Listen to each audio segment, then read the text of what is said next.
नमस्कार दर्शक बंधु जदि आपण राशि कर्कट राशि तेज आज भिडियोटी आपण जीवन सब गुरुत्वपूर्ण भिड होगा जाऊँगी। भिडियोटी स्किप नक शेष जाए देखु कारण अगस्ट मास 2026 आसवा पूर्वर स्वयं ब्रह्मांड बा यूनिवर्स आपण मानक तीन बड़ संकेत देवाक जाऊँगी। प्रथम संकेतटी हूँ अदृश्य विश्वासघातकता। ब्रह्मांडर प्रथम संकेत यह कहूँ जे यही मसरे आपण जहाँ सबुठु अधिक भरोसा करुँच से व्यक्ति आपण पिठी पछरे किसी षड्यंत्र करिपारंती, अर्थात आखि बंद करी काहाको विश्वास करंतु नाही। जदि आम द्वितीय संकेत कथा कहवा, द्वितीय संकेतटी आपण पॉकेट अर्थात टंका पैसा सहित जड़ित। हठात किसी एपरी खर्च आसीबो जहाँ आपण आशा केबे करनथिबे। बैंक ट्रांजैक्शन किंबा काहाको धार देवा काम रे बहुत सावधान रहंतु। एवं तृतीय संकेत तथा सबुठु गुरुत्वपूर्ण संकेत है ब्रह्मांड आपण को अटकवाकू एवं विश्राम नेबाकू कहूँ। जहाँ आपण जोर जबरदस्ती अधिक परिश्रम करेंगे तेबे स्वास्थ्य एते खराब हो पारे जे आपण सेजे पड़ जापारती। तो मुख्य भिडियो आड़ को जीवा पूर्वर जदि आपण यही तीनिटी संकेत को एबेठारु बुझीगले तेबे अगस्ट मासरे आसुथिबा समस्त विपदरू आपण निजको रखिबा पारे।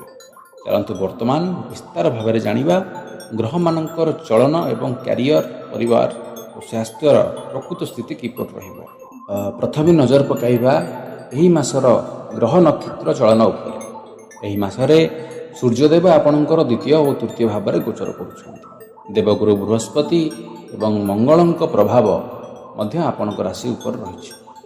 शनिदेव प्रभाव जोगु किछि कामरे मंथरता आसीपे, स्लो बा धीर गति आसीपे। आपण मानक काम साधारण बुझाणा सरल भाव में करने को गले ग्रह मानकर यही चलन आपणक मनरे किछि ना किछि द्वंद्व सृष्टि करिवो। काम सब हेबो किंतु शेष मुहूर्त में किसी असुविधा किंबा विलंब देखा दे पारे। प्रथम कही बंधुगण तेबे देखिबा क्यारियर बा व्यापार और आर्थिक स्थिति आपणकर किपरि रहिबो। वर्तमान आसिबा आपणक क्यारियर एवं व्यापार उपरे। जो माने चाकरी करूचंती अगस्ट मासरे आपणक उपरे कामर चाप बा वर्क प्रेशर बहुत बढ़ी जिवो। बॉस किंबा सहकर्मी सहित मतांतर हेबार संभावना रही। व्यापारी मानक पई ए मासरे टंका पैसा लेन देन कला बेले बहुत सावधान रहिबाकू पड़िबो। काहाकू अंध भाव में टंका धार दियंतु नाही, नचेत टंका फेरी पाइबार कष्टकर हो। टंका आपण पाखु फेरिबो नाही। एठारे गोटे गुरुत्वपूर्ण कथा कही रखुची। अगस्ट मासरे ऑफिस किंबा व्यापार रे अतिरिक्त आत्मविश्वास बा ओवर कॉन्फिडेंस आपणक पई क्षतिकारक साब्यस्त होई पारे। काहाकू अंडर एस्टिमेट करंतु नाही। एबे देखिबा पारिवारिक जीवन और संपर्क किभଳି कटिबा। वर्तमान परिवार एवं संपर्क कथा जदि कहिबा घरोई परिवेश रे एक अशांति देखा दे पारे। घरर वयस्क व्यक्ति स्वास्थ्य को नहीं आपण चिंतार रहिबे। निज पार्टनर बा स्वामी स्त्री सहित छोट मोट कथा को नहीं पाटितुंड किंबा भूल बजावना बा मिस अंडरस्टैंडिंग हो पारे। मनर कथा मनरे रखंतु नाही बंधु, बरं बसिकी समाधान करंतु, निश्चय समाधान बाहर। कर्कट राशि लोक माने भावुक अति होइथांती। बहुत शीघ्र तांका मनटी तरळी जाइଥାଏ। एही मासरे आपणक भावुकतार अपव्यवहार कहीं जणे करि पारे। तेणु संपर्क रे टिके व्यवहारिक बा प्रैक्टिकल हेबाकू चेष्टा करंतु। तो स्वास्थ्य दृष्टि अगस्ट मासटी कर्कट राशि पई सेतटा भल कुहाजिबो नाही। पेट संबंधी जंत्रणा, वायु दोष किंबा मुंड बिंधा भली समस्या देखा दे पारे। बाहर खाद्य खांतु नाही, जर्म फूड खांतु नाही, मानसिक चाप बढ़ी पारे। अनावश्यक चिंता जोगु राति निद मध्य कम हो पारे। बंधु निद कम हेले चलिबो बंधु, किंतु केबे कोनसी अत्याधिक औषधिर सेवन केबे करंतु नाही। मानसिक चाप बढ़ी पारे। ପରାମର୍ଶ ଯଦି ଗୋଟେ ଦେବାକୁ ଚାହିଁବି, ପ୍ରତିଦିନ ସକାଳେ ଟିକେ ପ୍ରାଣାୟାମ କରନ୍ତୁ ଏବଂ ପର୍ଯ୍ୟାପ୍ତ ମାତ୍ରାରେ ପାଣି ପିଅନ୍ତୁ।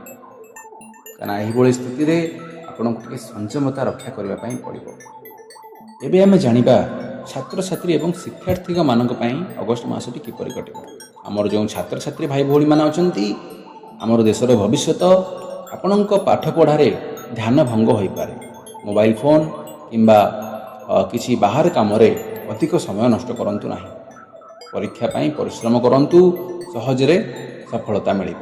କିନ୍ତୁ ପରିଶ୍ରମ ନ କଲେ ବନ୍ଧୁ କେହି ଆସି ଆପଣଙ୍କ ପରୀକ୍ଷାରେ ଆପଣଙ୍କ ଖାତାରେ ଲେଖିଦେଇ ଯିବେନି, ଆପଣଙ୍କୁ ହିଁ ଲେଖିବାକୁ ପଡ଼ିବ ବନ୍ଧୁ। ଯେମିତି ପରିଶ୍ରମ କରିବେ ସେମିତି ଫଳ ପାଇବେ। ତେଣୁ ଅଧିକ ବାହାର କାର୍ଯ୍ୟରେ ସ୍ମାର୍ଟଫୋନ୍ରେ ସମୟ ନଷ୍ଟ କରନ୍ତୁ ନାହିଁ। ସମୟ ଥାଉ ଥାଉ ପାଠପଢ଼ା ଆରମ୍ଭ କରନ୍ତୁ, ଭଲ ଅସୁବିଧା ଭୋଗିପାରନ୍ତି ବନ୍ଧୁ। ତେବେ ଦେଖିବା କ'ଣ ସମାଧାନ ରହିଛି, କ'ଣ ପ୍ରତିକାର ରହିଛି। ତେବେ ଏତେ ସବୁ ଅସୁବିଧା ବା ନେଗେଟିଭ୍ କଥା ପରେ ଭୟଭୀତ ହେବାର କୌଣସି ଆବଶ୍ୟକତା ନାହିଁ। ଜ୍ୟୋତିଷ ଶାସ୍ତ୍ରରେ ଏହାର ପ୍ରତିକାର ମଧ୍ୟ ଅଛି। ପ୍ରତିଦିନ ସକାଳେ ଶିବଲିଙ୍ଗରେ ଜଳ ଲାଗ କରନ୍ତୁ ଏବଂ ଓମ୍ ନମଃ ଶିବାୟ ମନ୍ତ୍ର ଜପ କରନ୍ତୁ। ସୋମବାର ଦିନ ଗାଈକୁ କିଛି ଖାଇବାକୁ ଦିଅନ୍ତୁ, ଏହାଦ୍ୱାରା ମାନସିକ ଶାନ୍ତି ମିଳିବ। କଳା କିମ୍ବା ଗାଢ଼ ନୀଳ ରଙ୍ଗର ପୋଷାକ ଅଗଷ୍ଟ ମାସରେ କମ୍ ବ୍ୟବହାର କଲେ ଭଲ। ଏହା କେବଳ କର୍କଟ ରାଶିର ବ୍ୟକ୍ତିବିଶେଷମାନଙ୍କ ପାଇଁ। ଏହା ଥିଲା କର୍କଟ ରାଶିର ଅଗଷ୍ଟ ମାସ 2026ର ସମ୍ପୂର୍ଣ୍ଣ ରାଶିଫଳ। ସମୟ ସବୁବେଳେ ଏକାଠି ରୁହେନି ବନ୍ଧୁଗଣ।